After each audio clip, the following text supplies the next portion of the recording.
નવસારીમાં રખડતા ઢોર સાથે બાઇક અથડાતા એક યુવકનું મોત થયું છે. છાપરા મોગરા માર્ગ પર થયેલા અકસ્માતમાં 28 વર્ષીય તેજસ પટેલે જીવ ગુમાવ્યો છે. પોલીસે અકસ્માત મોત નોંધ્યું છે. રખડતા ઢોરના મુદ્દે ફરી સવાલો ઊભા થયા છે.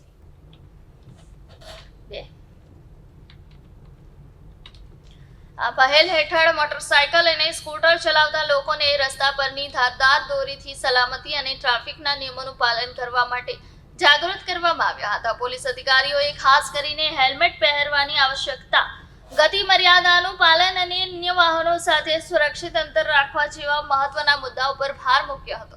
આ કાર્યક્રમનો મુખ્ય ઉદ્દેશ્ય ઉત્તરાયણના સમયે થતા એક્સિડન્ટ ઘટાડવા, બે ચક્રીય વાહન ચાલકોની સુરક્ષા સુનિશ્ચિત કરવાનો છે.